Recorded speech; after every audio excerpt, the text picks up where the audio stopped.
Today's episode of Todd's Turntable Talk is brought to you by the letters D and E.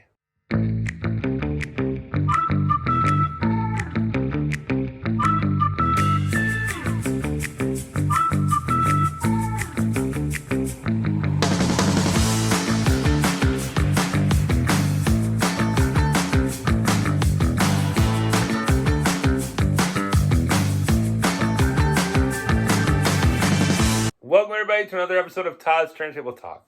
Before we get started, like always, if you haven't before, please make sure to hit that subscribe button as well as that bell notification to let you know whenever a new episode drops here on our channel. I've been having a lot of fun going through and showing you guys my entire collection. I hope you're enjoying that too.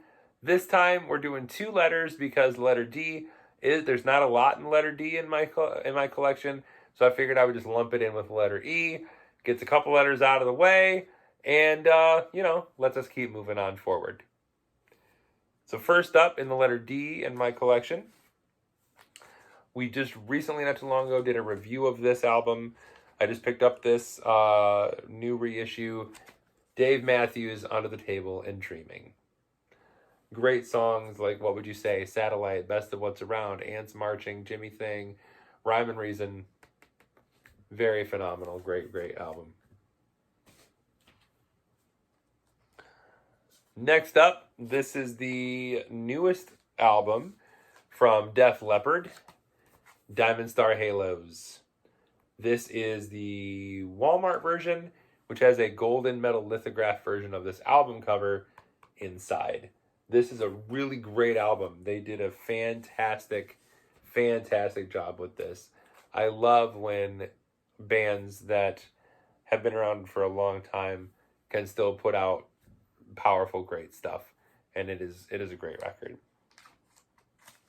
Next, this was a couple dollar purchase one time, but it's such a great soundtrack. I had to do it. Dirty Dancing. I mean, there's such great songs on here.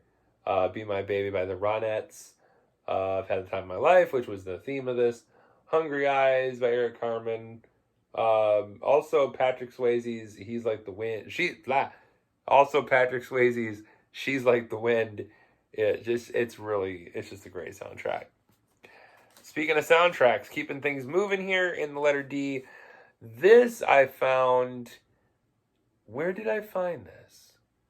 I want to say it was Target. It might have been Walmart. I'm pretty sure it was Target. And they're colored vinyl. One's red and one's green, I think. This is Disney's Ultimate Hits Volumes 1 and 2. This has stuff from The Jungle Book, Frozen, Moana, Aladdin, Pocahontas, Toy Story, Lion King, Beauty and the Beast, Mary Poppins, Tangled, Coco, Princess and the Frog. Lots and lots of great stuff.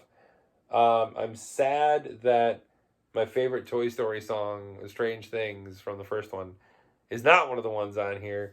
One day I'll find that on vinyl, dang it. Still a great set. Next up, we got a 12-inch here. Def Jam Recordings. This is DMX, Party Up right here. Yes, everybody that is a fan of rap, hip-hop, gotta have some DMX, man. Got to. Keeping up with that, in the D's, The Doctor is in The Chronic, Dr. Dre. This is a great hip-hop album. A very important album in the world of hip-hop, in my opinion. Coming from NWA with Ice Cube and Eazy-E, and then moving forward and going solo. Dre's only had 2 albums, but they're both great. Next up in the D's, another greatest hits. Here we've got the Doobie Brothers. Greatest hits right here. This is early Doobies. This is before the big Michael McDonald hits. There's a couple, but it doesn't have them all.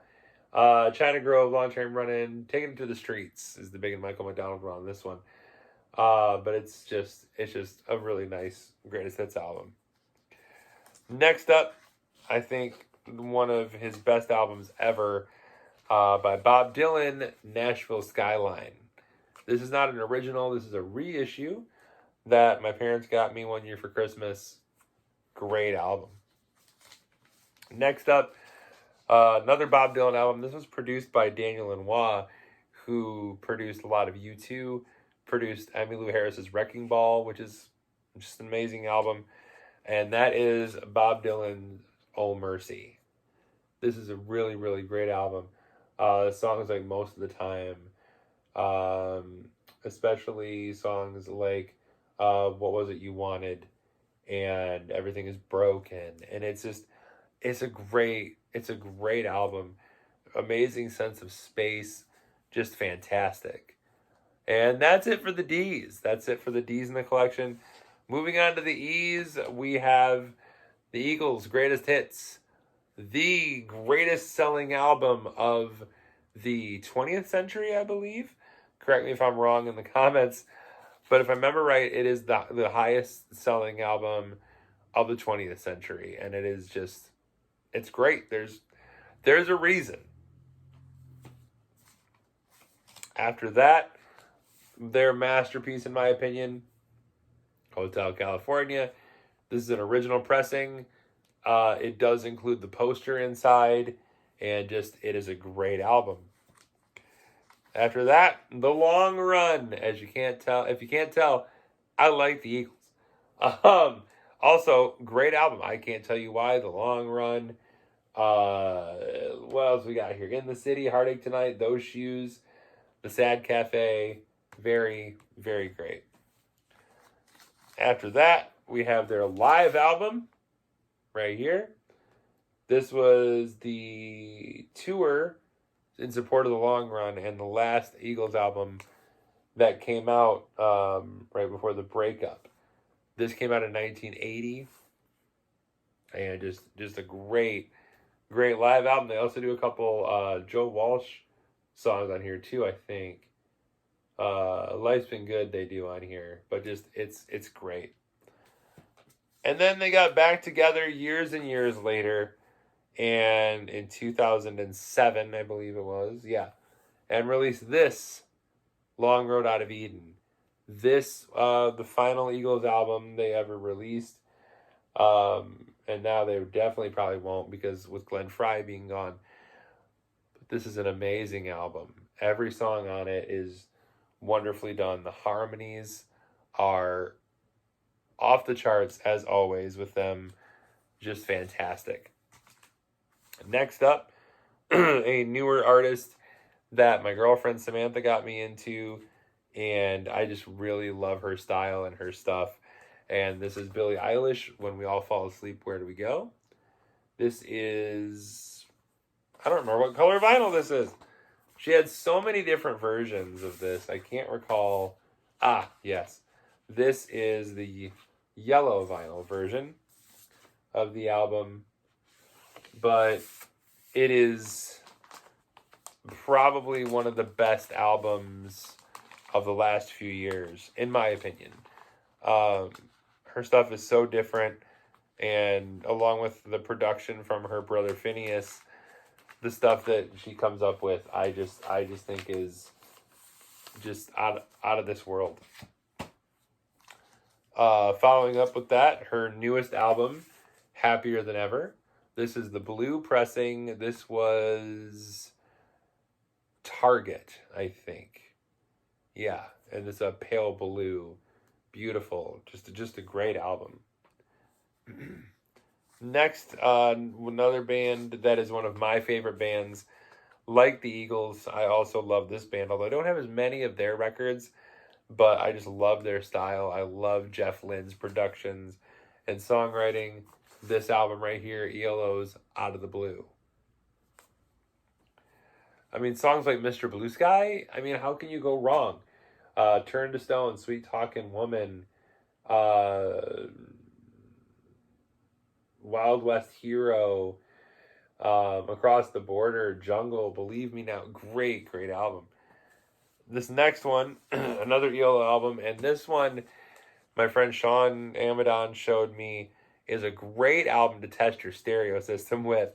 and especially with the very first song on the album called Tightrope, because the way the song starts, it's a great way to EQ your system. And that is ELO's New World Record.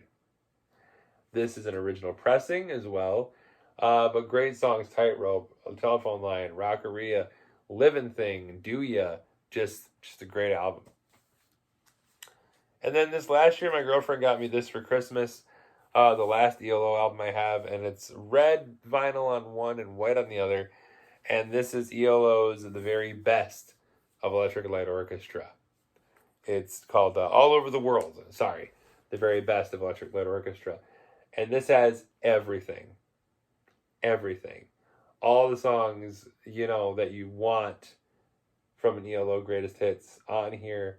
Only one that it's missing that I was really sad about is Can't Get It Out of My Head is not on here. And neither is Do Ya is not on here either. So maybe it's not all of them, but that's what I got the other two albums for. But it's still a great compilation. Next, I'm a fan of all genres, as evident by my Dr. Dre album earlier and DMX, and as well as other stuff. This is Eminem's Curtain Call. Great greatest hits compilation. I really didn't want to go and try and collect all of his albums, because while I like a lot of his stuff, I don't really need the whole discography. But this checks all the boxes as far as a lot of his stuff. And it's a beautiful blue vinyl as well. Next is what I think is my favorite album of his. Had to buy it, had to own it. I had sold it at one point when I was trying to trim down my collection. I sold it to my dear friend Chad, who we affectionately call Fido. And I really missed it in my collection. I had to get it back. And that is Eminem's Marshall Mathers LP 2. I think, for my money, this is one of his best albums he's ever made. This album is amazing. Produced by Rick Rubin and Dr. Dre together. It's phenomenal. It's just phenomenal. And last in the letter E, this is his, I think, newest. I'm pretty sure. And this is Eminem's Music to Be Murdered By. And this is a really great album too. I also love the look of this record. I'm going to take this one out to show you, because it's just really cool looking. It is a transparent, smoky vinyl, which I think looks super cool. And it's a great album too. I love his style. I love the stuff he comes up with. I think he is an incredible artist. And it's really great stuff to put on and vibe out to when you're having a day that you maybe might be a little angry with some stuff, but not totally. But it's great stuff. I love his albums. They're great. So that's going to do it for the letters D and E in my collection. Hope you enjoyed watching these, and we're going to continue this all the way through the letter Z. That's right, I have stuff for every single letter. Although I don't remember if I have anything with X or not. We'll find out together. But if you've been enjoying these, again, please feel free to leave a comment. Any videos you'd like to see, any subjects you'd like to see me try and tackle, any questions, anything at all, please leave it in the comment section. I love interacting with everybody. And we will see you next time for another episode of Todd's Turntable Talk.